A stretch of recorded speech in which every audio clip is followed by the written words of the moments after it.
Buenas tardes aquí en Maracaibo, estado Zulia. Estamos ya transmitiendo totalmente en vivo a través de este live del Club de Leones Maracaibo Chinita del Sol, @CL Chinita del Sol. Y usted va a tener la ocasión de enterarse de todas aquellas cosas maravillosas que se realizan en este club. Ya se unieron, ya se unió nuestra invitada del día de hoy, María Isabel Bustos Abreu. Un momento que se pueda dividir la pantalla. Cuando se divide la pantalla esta que ustedes tienen por delante, ya es una gran noticia. María Isabel Bustos, a quien tenemos ya en línea, totalmente en vivo. Ella se encuentra en un país donde en este momento son las 10 de la noche. Está en España específicamente María Isabel Bustos Abreu, a quien le damos la bienvenida. ¿Tú me escuchas, María Isabel? Sí, perfectamente. ¿Cómo estás? Estoy en Valencia, Muy bien, España. excelente. ¿Me escuchas bien? Oh, ¿No? ¿Me escuchan bien? sí, te escucho perfecto. Oh, perfecto. Sí, sí. Muy bien. Perfecto. María Isabel Bustos es licenciada en Trabajo Social, egresada de la Universidad del Zulia en el año 1992. Es además doctora en Ciencias Políticas, también egresada de la Universidad del Zulia en el 2023. Es magíster en Antropología Social y Cultural. Además de eso, ha hecho especializaciones en metodología eh, de autogestión en la URU en 1997. Ah, Ok, perfectamente. Yo escribo como médico, María ok. Isabel. Además de eso, ha sido profesora de grado y posgrado, investigadora, autora de artículos científicos, conferencista. Ha desempeñado además de manera muy eficiente muchas tareas que su profesión en su área ha realizado. Y como han podido notar, como han podido escuchar, en distintas áreas de lo que es el conocimiento humano. Y nos trajo aquí este programa o este live una inquietud. La inquietud de conocer muchísimas cosas más con relación al ser humano. Y quién mejor que María Isabel, que además tiene la agudeza, la inteligencia, la perspicacia para poder describirnos al ser humano en base a los planteamientos que ya ella y yo habíamos discutido alrededor del tema de hoy. Valentía en la tormenta, navegando el miedo y la incertidumbre. Ese es el rimbombante título que hemos seleccionado para el día de hoy. Y yo quería comenzar por allí, por el título. Tú me expresabas con justificada razón que en vez de hablar del miedo, la incertidumbre, vamos a hablar primero de la valentía, de la seguridad, enfocarnos por allí. Pero para hablar del miedo tenemos que aprender, tenemos que conocer cómo se presenta, cómo está dentro de ti. Háblanos específicamente y brevemente y dándote la bienvenida y agradeciendo estos minutos que nos has dispensado hoy sobre el miedo. El miedo hay que apartarlo, hay que tenerlo cerca. El miedo se manifiesta de distintas maneras, de distintas formas, para que un poco entremos en el contexto de lo que vamos a plantear para el día de hoy. Buenas tardes aquí, buenas noches para ti, María Ok, Isabel. gracias, Wenceslao. Ha sido para mí de mucha alegría y motivación preparar este tema y cuando planteaste el título me pareció, como te lo dije, un título poético, más que rimbombante, es poético, ¿no? Entonces, tengo 2 días revisando trabajos, revisando libros para decir, este miedo, precisamente sobre el cual en este momento estoy estudiando, porque se me presenta como una pregunta personal y una pregunta profesional, porque veo a mucha gente que tiene miedo y que tiene miedo a prácticamente todo o a muchas cosas. Es decir, tenemos miedo a la alimentación, tenemos miedo a la guerra, tenemos miedo a enfermarnos, tenemos miedo a que la pareja nos deje, tenemos miedo a estar solos, tenemos miedo a fracasar, tenemos el miedo desde el punto de vista más puro es necesario para la preservación de la especie animal y humana, porque si vamos a enfrentarnos a cosas que son un riesgo para nosotros, podemos poner nuestra vida en peligro, ¿ok? Entonces hay ciertos momentos en que, por ejemplo, a los niños no se les puede decir confíen en la providencia o no se preocupe que la vida es un río suave, libre, ustedes tienen un ángel de la guarda, salgan tranquilos porque pueden llegar a la calle y puede llegar alguien y hacerles daño. Y los niños tienen que estar precavidos de acuerdo al país donde estén o en cualquier lugar, de cuidarse, no hablar con extraños, no dejarse tocar de cualquiera, etcétera. Y así pasa con los adultos y pasa con todo. Pero hay algo fundamental en el miedo que no es el de la supervivencia, sino el miedo psicológico y el miedo subjetivo. Digo subjetivo para referirme a este que está en la psique, y la psique se encuentra en todo el cuerpo, y que además de eso lo siento ya de manera sintomática, generalmente en el estómago, me da una especie de piquiña, diríamos nosotros en Venezuela, de desasosiego, y ese miedo se puede convertir incluso en un pánico. Ese miedo puede ser, ese miedo es el que requiere ser tratado y que requiere ser incluso mirado, ¿ok? Porque es una situación de disconfort y es una situación de displacer y un estado de incomodidad. Nadie quiere tener miedo, pero el miedo, ya dijimos, en un primer nivel es necesario y en un segundo nivel lo tenemos ahí, y ¿qué podemos hacer con él? Entonces, dije, esto es un síntoma contemporáneo, porque además, ¿y por dónde nos llega el miedo?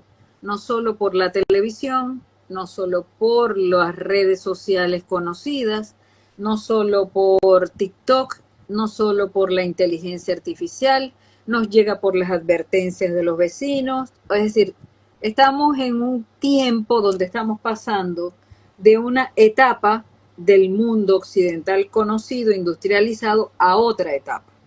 De hecho, hay un autor que lo tengo en mi biblioteca mental porque no me puede traer todos los libros, que se llama Jacques Le Goff, que trabaja con antropología histórica. Y por eso hablamos de tiempos de tormenta o tiempos de turbulencia. Él dice, en tiempos de turbulencia, la turbulencia surge precisamente cuando una sociedad está en crisis. Y una sociedad está en crisis cuando está pasando de una etapa a otra. En este momento en que se pasa de esta etapa a esta otra etapa, se produce un movimiento que genera una turbulencia. Es decir, imaginemos una tormenta, que tú lo pusiste allí, imaginemos un polvorín que levanta la tormenta. En ese momento, ¿qué hacemos nosotros como seres humanos?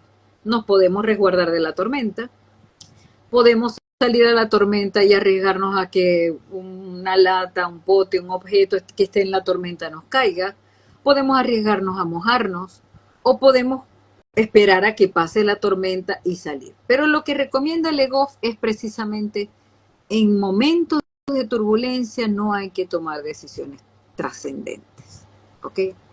Entonces hay que calmarse. El asunto es, ¿y cómo se calma el miedo?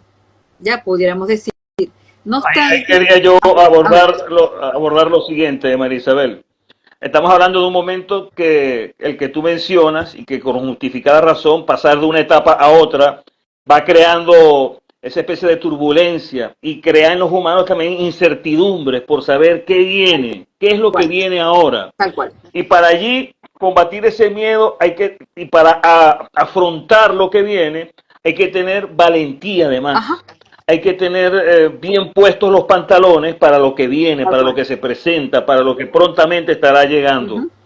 ¿Qué significa para ti en momentos de incertidumbre la valentía? Ok, yo traje 4 definiciones cortitas, ojalá nos dé tiempo de desarrollarla, y si me pongo aburridita, tú me paras y me cambias la conversación. Saludos a Karina, estoy viendo a varias personas por allí, amigas que están asistiendo. Karina Colina, periodista, amiga, egresada de la Universidad del Zulia también. Ser valiente, conseguí, ser valiente es enfrentar el miedo. Lo conseguí así tal cual. La incertidumbre o la adversidad. Es decir, ser valiente no es yo me pongo ahora un casco y me disfrazo. Está muy de moda el asunto de ser un guerrero otra vez. Ese lenguaje bélico de la guerra. Tú eres un guerrero, tú eres una guerrera. No estamos en guerra. Yo soy una persona, un ciudadano que sale a luchar en la vida, sale a vivir la vida, sale a disfrutar la vida. Entonces vuelvo, ser valiente es enfrentar el miedo. A pesar del miedo, lo voy a enfrentar. La incertidumbre o la adversidad. La incertidumbre, ¿qué es? Que no sé lo que va a pasar. Entonces, a mí me llama mucha gente y me pregunta, pero tengo miedo. ¿Y de qué tienes miedo? Que no sé qué va a pasar con mi pareja cuando regrese y no me encuentre. Entonces, esa incertidumbre de no tener precisamente certidumbre, seguridad, me llena de angustia. ¿Ok? Mirar la certidumbre es importante para que ese miedo vaya manejándose. Es decir, el miedo tenemos que mirarlo. Hay que perderle el miedo al miedo, dice la gente, pero tenemos que profundizar en ese significado tan importante y tan profundo. Pero además dice, enfrentar el miedo hay que enfrentarlo, la incertidumbre o la adversidad, es decir, todas aquellas cosas que están pasando y que suceden en el mundo y que suceden en nuestro continente y que suceden en nuestro país y que suceden en nuestras comunidades y que suceden en nuestras familias, en nuestras parejas y en nuestro ser interior que tiene miedos a montón, se le presentan adversidades, se le presentan obstáculos. Ese miedo también hay que enfrentarlo. Un amigo me decía que él soñaba constantemente con culebras, con serpientes cuando era adolescente. Y dijo, ok, yo voy a enfrentar este miedo. Y empezó a ir al campo y consiguió a alguien que le consiguiera serpientes reales y que manejara las serpientes. Y dice el que le empezó poco a poco a tocarlas, a mirarlas, a experimentarlas, de manera tal que le perdió el miedo a las serpientes, creció en él una Tenemos algún problema admiración. técnico con la conexión con María Isabel. Vamos a ver si ¿Me se ves? puede corregir esta situación. Está un tanto lenta en la conexión. No sé si tú a mí me ves bien, me escuchas bien. Como podrán observar, ¿me escucha Yo María Isabel? te escucho y acabo de revisar el wifi y Ah, está bien. ya, Sí, ya lo otra vez volví volviste a a, la normalidad. lo volví a reafirmar. No sé dónde quedé, en qué parte del cuento nos Te, te, quedamos. so- te, te solicito, porque esta conversación tiene de 45 a 50 minutos Ok, efectivos de conversación, para que entonces brevemente cada uno de esos puntos lo logres compartir ok. con todos nosotros, Entonces, ¿no? rapidito. Este amigo logra perderle el miedo a las serpientes y deja de soñar con ellas. Entonces, hay que enfrentar estas adversidades con determinación y coraje, a pesar de las posibles consecuencias negativas del peligro. Pero ¿cómo me enfrento yo a las adversidades a pesar de las... Así, hay un montón de hombres armados afuera, echándose balazos a fuego cruzado en dos bandas, yo no voy a salir porque eso pone en peligro mi vida. ¿Ok? Pero sí hay que tener muchísimo coraje para saber si me voy a enfrentar a eso o no. ¿Y a qué me voy a enfrentar? Tengo que conocer cuál es la verdad de las cosas para yo poder tomar decisiones de saber qué voy a hacer con mis miedos. Lo otro, la valentía no significa la ausencia del miedo, sino de la capacidad de actuar a pesar de él. ¿Ok? 3. La valentía puede manifestarse de diversas formas. Una, defender lo que es correcto. Y ahí me dirán, ¿y qué es lo que es correcto? ¿Cómo hago yo para saber qué es lo que es correcto? Bueno, acudir a lugares que son fuentes de saber, de moral y de ética, valga la cuña, por ejemplo, como los consejeros del Club Chinita del Sol y del Club de Leones, una iglesia, un maestro, un experto, un profesor universitario, un educador, una persona a la cual le tengamos confianza y que nos pueda informar sobre cuál es la verdad de lo que está pasando. Y entonces decimos qué es lo que es correcto. Siempre lo que vaya a favor de la vida y que vaya a favor del bien es lo que nosotros consideramos lo correcto. Proteger a los demás. Es decir, la valentía también es poder proteger a los demás. Yo, mamá, voy a proteger siempre a mi hijo. Voy a proteger siempre a los sobrinos. Voy a proteger siempre al que está en menores condiciones de defenderse por sí mismo que yo. Luego, enfrentarse a desafíos personales también es valentía. ¿Cuántas personas no están queriendo hacer una tesis, queriendo empezar un trabajo, queriendo hacer un emprendimiento, queriendo comenzar una relación de pareja, queriendo declarar el amor a alguien y no se atreven y se paralizan? Bueno, esos desafíos personales también requieren valentía.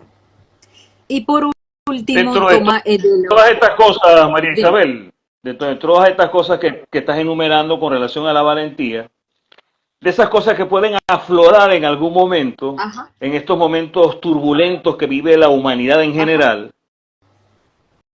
aparece la ansiedad. uh-huh, La ansiedad es un elemento que ha sido protagónico en distintos lugares, en distintos niveles. Eso no perdona estrato social, no importa si es blanco, si es negro, si vive en el norte, si vive en el sur. Aparece la ansiedad. En situaciones desconocidas, que tú estás mencionando, que tú no sabes, por ejemplo, ante una incertidumbre, qué es lo que viene, uh-huh. ¿cómo manejar la ansiedad? ¿Cómo enfrentarla? ¿Qué nos recomendarías tú al respecto? A pesar de que cada persona es una singularidad, la ansiedad suele presentar características muy parecidas en casi todos los seres humanos.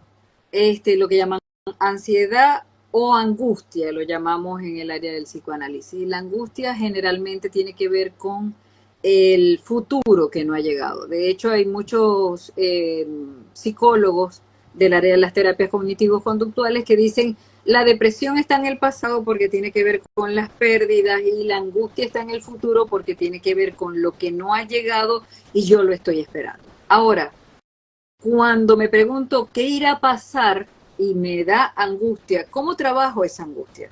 Lo primero que yo recomiendo en general, porque no puedo hablar de ningún caso en particular, es que la persona hable de lo que le está pasando. O sea, ¿qué te está angustiando?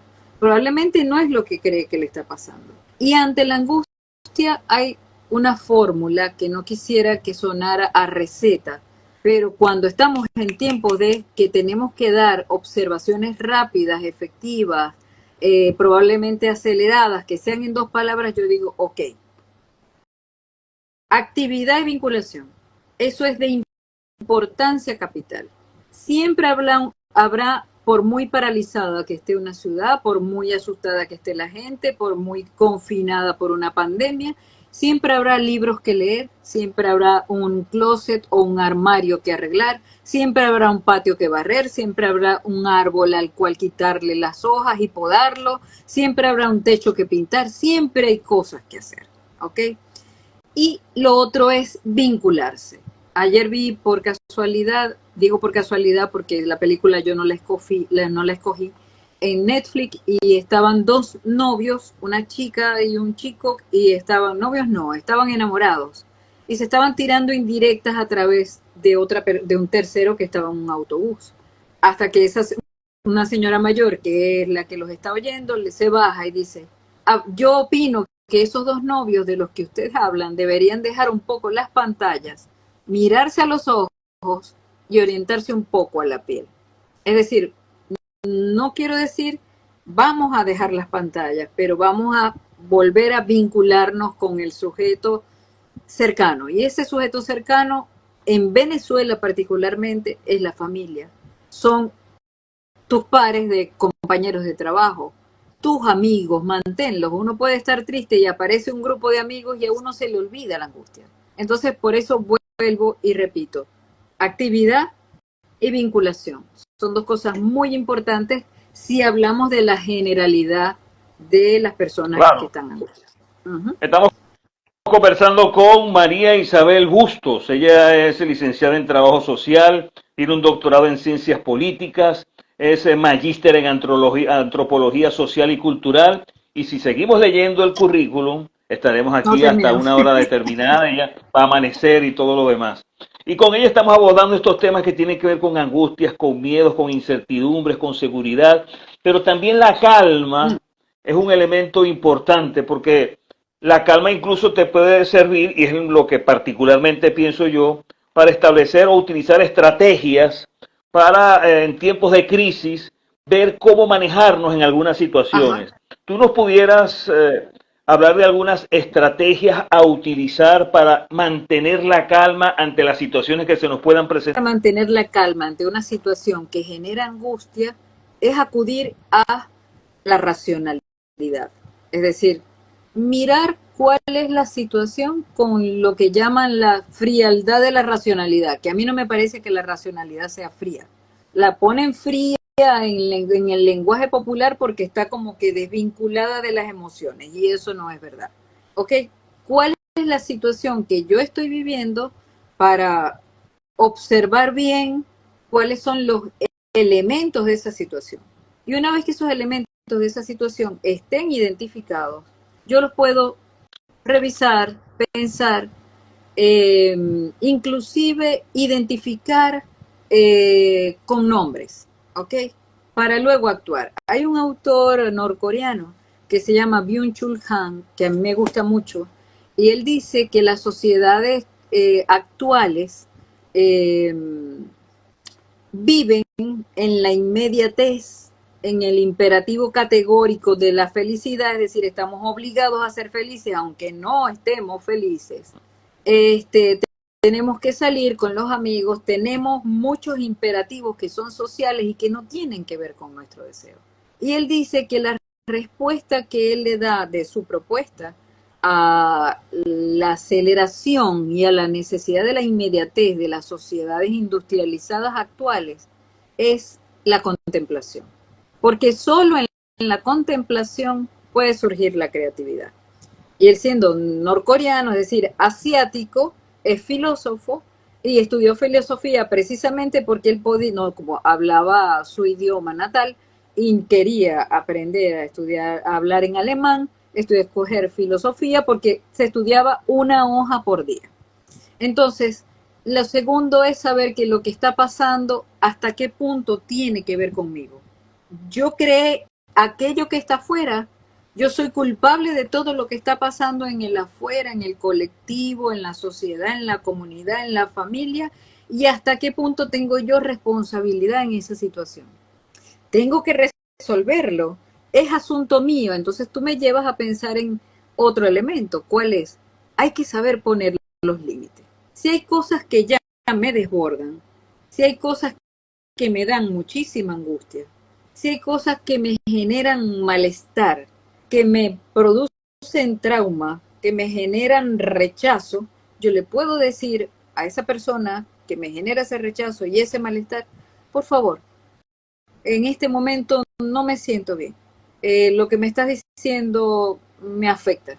O sencillamente, si se trata de que la persona esté hablando por internet y esté enviándote videos, enviándote saludos, pidiéndote que le digas una cosa, por favor, no estoy dispuesta a responder todo, porque en este momento estamos en la sociedad también digitalizada de la hiperestimulación excesiva, donde tenemos cantidad de redes sociales, tenemos la inteligencia artificial, que ya la mencioné, y tenemos una cosa que es maravillosa, pero que es terrible, que es el TikTok, donde podemos estar 2 horas pasando, y vemos cosas maravillosas, graciosas, nos informamos, pero también nos deformamos y terminamos 2 horas un poco cansados y un poco confundidos. No sé si has visto por ahí, si me permite el tiempo, un TikTok de una persona, un hombre que va a comer, y coge una rebanada de pan y le pone huevos revueltos. Y en ese momento mira el TikTok y dice, los huevos son malos para la salud, tira el huevo.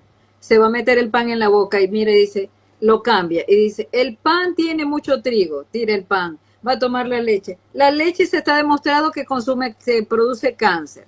Va a tomar agua. El agua produce celulitis. O sea, si te pones a escuchar tantas observaciones, tantas referencias, tantos consejos, tantas orientaciones, tantas indicaciones, es realmente desquiciante. Me decía una amiga psicoanalista, me decía, las redes sociales a mí me resultan desquiciantes. Entonces hay que aprender a administrar la información que nos entra.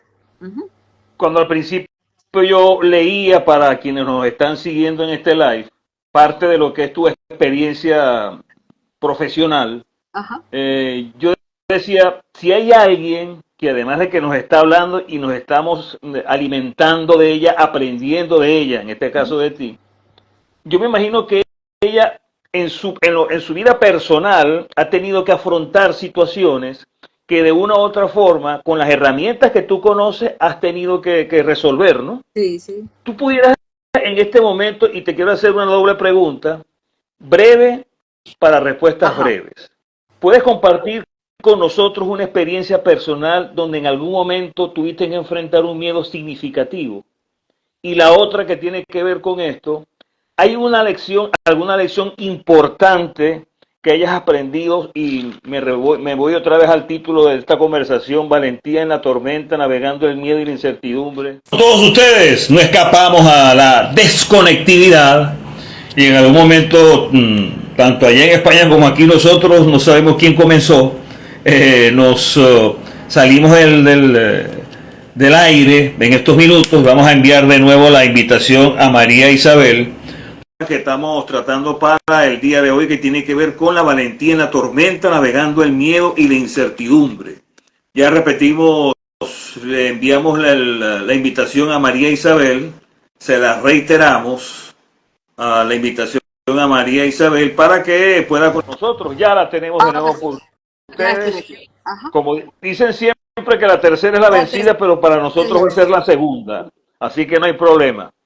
Yo conversando con ella, habíamos dejado en la primera parte, aquí diríamos si tuviéramos en televisión, luego de haber ido a comerciales, estamos de nuevo con ustedes, y hay dos puntos que yo quisiera abordar, que tocan un poco lo personal en ti, profesional, de lo que ya hemos descrito hasta ahora en cuanto a tus profesiones, las que ejerces, las que actúas, las que pones en práctica.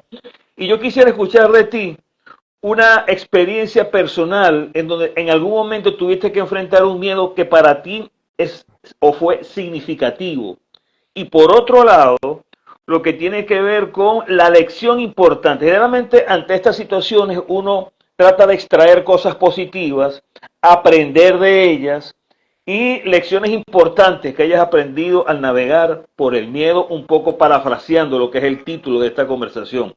De nuevo te damos la bienvenida, María Isabel. Gracias. Bien. Me pusiste a pensar mucho porque uno vive la vida enfrentando miedos, pero si hay algo a lo cual una persona se enfrenta en la vida, sobre todo una mujer, a miedos que enfrentar tienen que ver con sus hijos, ¿ya? Y sobre todo cuando los estás criando, cuando se te enferman, cuando se caen y se rompen la cabeza. En una oportunidad mi hijo se cayó. Eso fue lo primero que me vino cuando me lo dijiste. Tenía 4 años, yo decidí dejarlo abajo con su papá, decidimos dejarlo en el edificio, en la parte de abajo, para que aprendiera a jugar. Y a los 5 minutos nos llamaron y nos dijeron que se había partido la cabeza. Entonces yo decía, llamamos a la ambulancia, esperamos aquí a que se lo llevamos a su tío que es médico o nos vamos de una vez. Y yo bajé descalza, nos cogimos el carro y llevamos al muchacho y le cogimos los puntos. Creo que ha sido uno de los mayores miedos en la vida. O sea, mis miedos están casi todos vinculados a lo que tiene que ver con la supervivencia de mi hijo. Y siempre voy a optar por arriesgarme a cualquier cosa porque él esté bien. ¿Ya? Okay. Es lo que me viene, ¿no? Eso por un lado. Y con relación a la lección aprendida o de ese mismo episodio, hay una lección aprendida. A la lección aprendida es que, y lo estaba pensando esta mañana mientras nadaba, porque yo hago natación, y me gusta mucho, y mientras nado me vienen cosas. Y me vino precisamente pensar que la lección aprendida allí es una vez que tú tomas la decisión. Yo estuve allí con mi hijo sosteniéndola mientras le cosían la cabeza. Bien, de nuevo con ustedes. Nos hemos cambiado de lugar por aquello de que pudiéramos tener una mejor posibilidad de conexión. Ojalá sea así, para no tener más interrupciones. Ojalá de nuevo pueda María Isabel comunicarse con nosotros, conectar con nosotros, porque estamos hablando temas verdaderamente interesantes, importantes alrededor de todo esto. Ya está por tercera vez María Isabel con nosotros. Vamos a enviarle un completo de ella para ver si en esta ocasión, sin interrupción, podamos concluir esta interesante conversación que tiene que ver con lo que nosotros denominamos en algún momento. Vamos a enviarle por si acaso por segunda ocasión la invitación a María Isabel. Valentía en la tormenta, navegando el miedo y la incertidumbre. Aquí estamos de nuevo, María Isabel. Hola. Yo creo que esta vez el refrán triunfó. Okay. A la tercera va la vencida. Exactamente. Exactamente, bien. Conversábamos con esas experiencias que en lo personal, y evidentemente parte de esas experiencias tienen que ver mucho con tu familia, directamente con tu hijo específicamente. Ajá. Y me agrada sobremanera que hayas podido compartir esa experiencia con nosotros. Pero dentro de todo esto que tiene que ver con esos cambios, el ser humano es fácil a la hora de los cambios. Generalmente el ser humano en general, no todo el mundo es así, tiene cierta reticencia a los cambios, se les complica los cambios. Por ejemplo, yo nací en un momento dado donde lo único que había para distraernos era el cine. Ajá. Y yo recordaba hoy, por ejemplo, que la Blancanieves y los 7 enanitos, okay, en un fabuloso Technicolor del cine Barquisimeto, vi esa película conjuntamente con mi hermano un sábado en la tarde. Nunca se me olvidaron porque fue mi primera película. Claro. Y yo como mucha película, mucho cine. Y lo recordaba por eso. Hoy en día, o sea, por 200 años después, mejor dicho, hoy hay infinidad de cosas que hacer. Y la conectividad del internet y todos estos adelantos han hecho que haya diversidad. El cine pareciera ser algo ya que ha pasado a un segundo plano, se mantiene, está vigente, pero ya no aquella efervescencia de esperar un miércoles, un viernes, el estreno de una película, eso ya pasó a otro plano porque también aparece el streaming y es una dura competencia para los cines. Pero bueno, eso es otro tema. Pero ante todo esto, el éxito. Porque si tú logras superar algunas trabas, algunos obstáculos, algunas incertidumbres que has podido vencer, has logrado cosas positivas en la vida, llega la parte del éxito. ¿Cómo se enfrentan esos desafíos emocionales desde el punto de vista del éxito? Porque también para el éxito tú tienes que tener un control, una calma y todo un conocimiento para ello. ¿Cómo afrontamos el éxito, María Isabel? Precisamente lo conversé ayer con un amigo cuando le hablé del tema y me dijo, muchas veces tenemos miedo al éxito y es terrible porque además vivimos en una sociedad moderna occidental donde tenemos que debatirnos todo el tiempo entre mostrar nuestros logros y taparlos por razones de ego, o sea, entre el super yo, diría el psicoanálisis, que te dice, mira, todo lo que no digas todo esto porque vas a parecer arrogante, o el yo que está diciendo muestra lo bien que haces las cosas, ¿no? Entonces se ha descubierto que muchas personas que van a llegar a un logro específico y que se puede llamar un logro exitoso pudieran inconscientemente sabotearlo. ¿Por qué?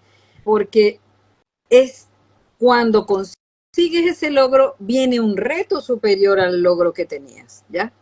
Entonces, si yo consigo un trabajo específico y salgo de ese trabajo, o consigo uno donde me pagan más y me queda más cerca de la casa, pero allá tengo en el anterior amigos, afectos, gente con la que salgo, estoy en lo que dice la gente en esa zona de comodidad, tranquilo, y entonces saltar a este cambio me cuesta.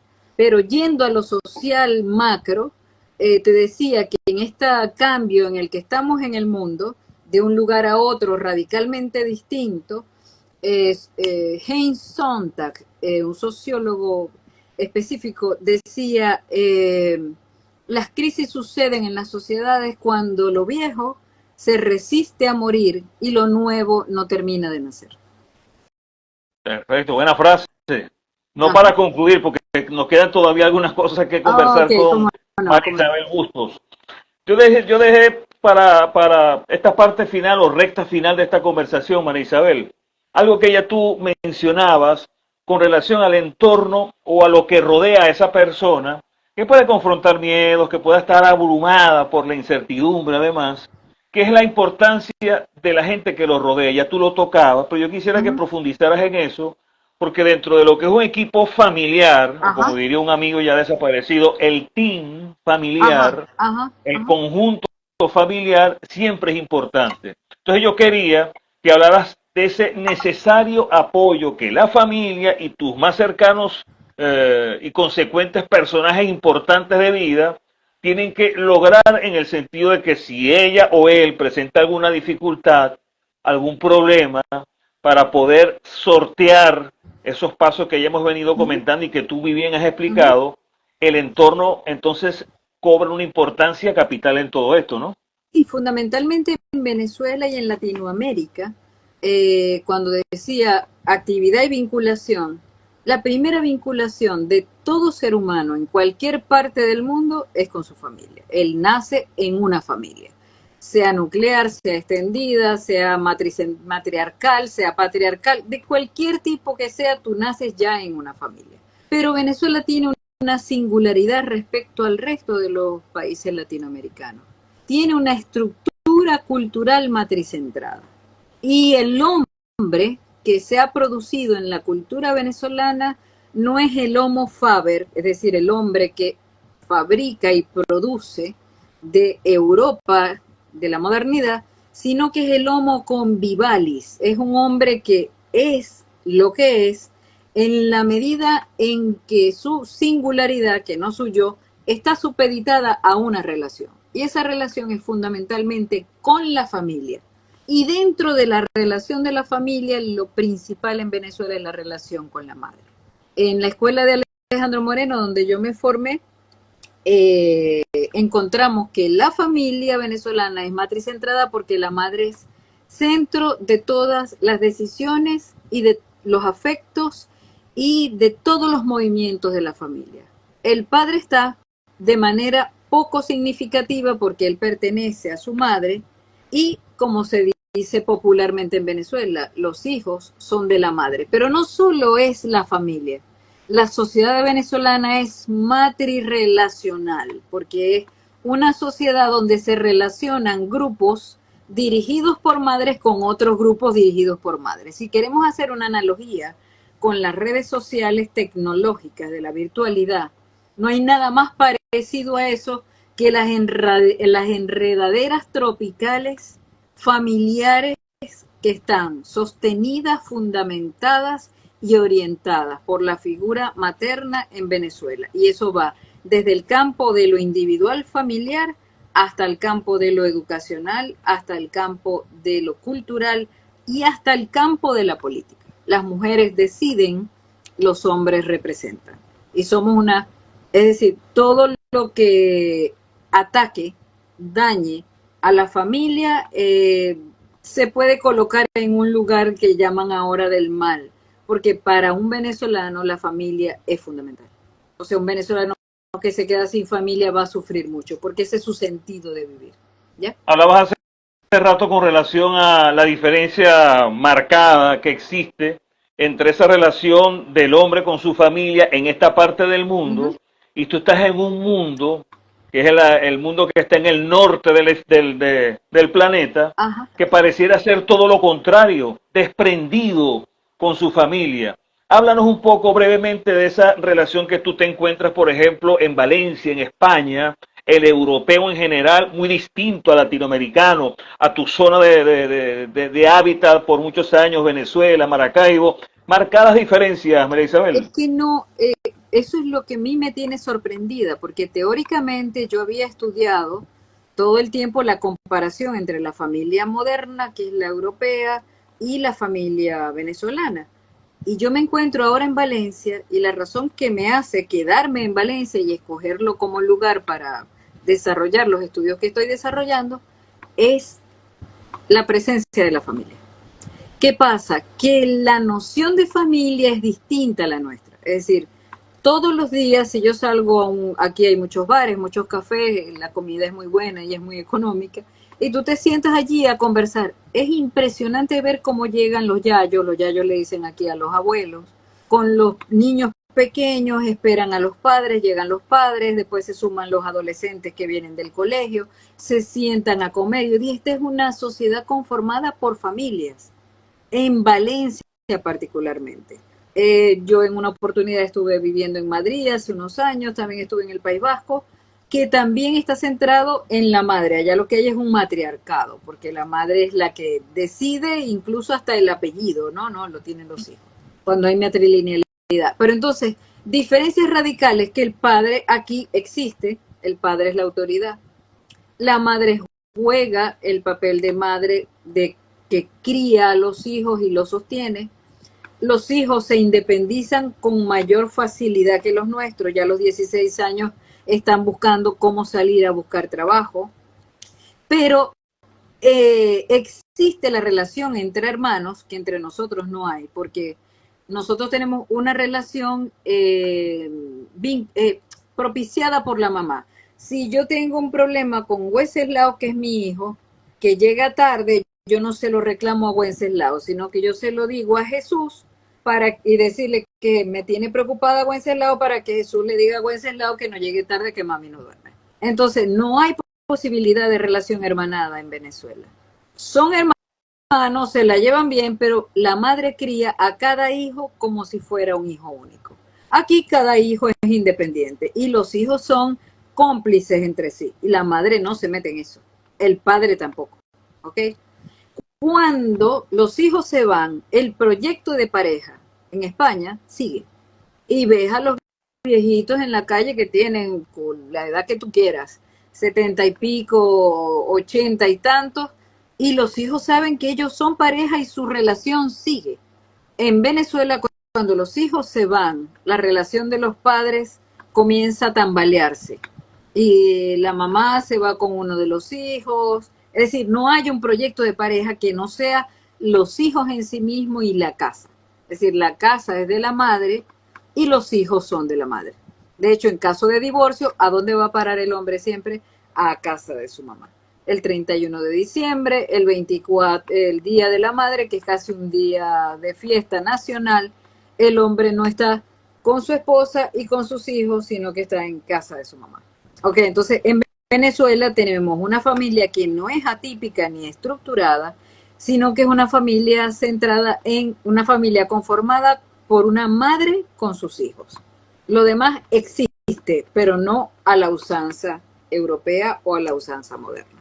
Tener la posibilidad de compartir estos minutos contigo, ya para finalizar como una especie de guinda al cóctel, es lo que tiene que ver con algún tipo de mensaje o consejo. Yo no sé si a ti te gusta dar consejos, yo no sé si te gusta ofrecer comentarios al respecto, pero a alguien que verdaderamente o actualmente se sienta verdaderamente abrumado por la incertidumbre, por el no saber qué es lo que viene, ¿qué le recomendarías tú prácticamente unos 2 o 3 puntos que tú nos pudieras enumerar ya para finalizar? Uno, que se informe y que se informe de fuentes que sean fidedignas, ¿ok? Es decir, yo tengo miedo fundamentalmente porque desconozco o la realidad que conozco está distorsionada. Entonces, si está distorsionada, yo dejo mis decisiones de vida en el afuera a esperar a ver qué pasa. Pero en ese esperar a ver qué pasa me lleno de incertidumbre, me lleno de angustia. ¿Y qué pasa con el miedo? Que no lo hemos dicho. Lo más importante del miedo es que el miedo paraliza. ¿Ok? Entonces, lo primero que le diría a la persona es, te puedes informar. Y te puedes informar incluso, como decíamos, con expertos, con gente que trabaja en la universidad. Si quiero saber cómo es el proceso electoral, yo hace 3 noches conversé con un amigo abogado que me dice, estoy intentando entrar al live y no puedo, venezolano, y me dijo, no, es que electoralmente, ¿cuál era el procedimiento que venía de ahora en adelante en Venezuela? Porque él trabajó en uno de estos organismos, entonces, hace muchos años, y entonces me dejó tranquila, porque no es una cuestión simplemente de quién se pronuncia mejor o quién grita más. ¿Qué viene ahora? Bueno, vamos a investigar cuáles son los planes de gobierno que están proponiendo la gente, que dijimos que no íbamos a hablar de política, pero a la final se toca, ¿no? Una persona que no sabe qué va a hacer, tiene que esperar que pase la turbulencia, porque una vez que pase la turbulencia es que está en condiciones materiales y subjetivas de decidir qué es lo que va a hacer. Si tú tomas una decisión rápido y dices, voy a migrar, porque esto no va a cambiar. Entonces vendes el carro en 3 lochas, la casa se la dejas a un vecino, los libros los dejas tirados y después que migres con el dolor y el duelo de la migración, también vas a tener el dolor y el duelo de la pérdida de tus cosas materiales, que probablemente te las cojan. Es realmente un asunto que hay que hacer con calma y con determinación. Entonces, esperar que baje la turbulencia, informarse, y lo que tú decías es clave, calmarse. Cuando me calmo porque retiro la mirada desde la racionalidad. Víctor Frankl, este escritor judío que era psiquiatra y que estuvo en los campos de concentración nazi, él logró sobrevivir precisamente y no perdió el sentido de la vida porque él guardaba en el bolsillo de su pantalón una libreta donde iba anotando todo. Entonces él se distanciaba racionalmente para no involucrarse emocionalmente con los otros. Él decía, no es fácil para uno estar en un campo de concentración y despertarse en la madrugada con la persona con la que has trabajado y has levantado tantos ladrillos durante un mes y le tomaste cariño y cuando lo miras está muerto. Entonces, él decía, ¿qué hacía que yo no me derrumbara con él? Tomar una distancia racional, tratar de no meterme tanto en lo emocional y diríamos bajarle 2 en maracucho, bajarle 2 al drama y decir, los venezolanos siempre salimos adelante, los venezolanos siempre nos las ingeniamos. ¿Qué de responsabilidad tengo yo en esto? ¿Qué consecuencias me puede traer las decisiones que pueda tomar? Y lo puedo incluso consultar con mi familia, consultar con los amigos, consultar con un terapeuta, consultar con un experto, para saber cuál es la situación y luego saber qué voy a decidir. Marisabel Bustos, muchísimas gracias, un agradecimiento eterno. Gracias. Si tú me cobraras por esta conferencia que nos has dado, no habría dinero para pagarte. Gracias. Por la excelente disertación, comentarios, fue un pequeño aprendizaje con 2 interrupciones gracias a la inconectividad. Ajá. Pero bueno, aquí estamos. Aquí estamos. Este programa va a quedar en el chat, en la dirección de Instagram, @CLChinita del Sol, para que en cualquier momento cualquiera persona fuera a acercarse y ver en su extensión el programa, sin interrupciones. Ajá. Para que puedan disfrutar de todos estos tips que tú nos has dejado acá. Va a ser 3 partes de este programa. Así que muchísimas gracias, Marisabel Bustos, por este comentario. Y gracias por habernos atendido en la tarde de hoy. Gracias. Dime. El honor es mío. Yo cierro porque me hice mis noticas y las puse aquí y te felicito por este nombre. Y cierro con tus propias frases. Navegar en el miedo. Es decir, no dijiste saltar el miedo, no dijiste atravesar el miedo, no dijiste eliminar el miedo, dijiste navegar en el miedo. Es decir, tenerlo y poder fluir como si fuese agua. Entonces me pareció lindo y poético. Entonces le perdemos el miedo al miedo si aprendemos a estar en el agua, y el agua es la representación de las emociones también. Entonces me parece hermosísimo, por eso lo dejé para el final. Gracias. Un gran abrazo. En cualquier momento espero ir con Marisol para allá para que disfrutemos de una gran paella y un vino tinto para que lo podamos disfrutar. Ajá. Una gran paella que puede ser paella, arroz con pollo, maracucho. Gran abrazo, Marisabel. Muchísimas gracias. Gracias, Wenceslao. Que tengas una feliz noche. Igual tú, igual a todos. Gracias a todos los que asistieron. Ustedes siempre en sintonía, siempre pendientes de todos estos live que realizamos una vez por semana con personajes como ella. Gracias a Marisabel Bustos por haber compartido todas estas cosas para que algunas personas puedan tomar de aquí lo que más les pueda servir y adaptarlo un poco a la situación personal. Pero hay interesantes tips, comentarios, ideas que ha sumado Marisabel a propósito de estos temas que yo sé que la gente siempre y permanentemente tiene pendiente en este día a día en nuestro país. Gran abrazo, Marisabel. Nosotros nos despedimos y estén pendientes porque semana tras semana estaremos tocando este y otros temas acá en los live del Club de Leones Maracaibo y Chinita del Sol. Marisabel es nuestra compañera en el Club de Leones Maracaibo y Chinita del Sol. Tengan todas y todos buenas tardes y buenas noches para ti, Marisabel. Buenas noches, Wenceslao. Que estén todos muy bien. Saludos.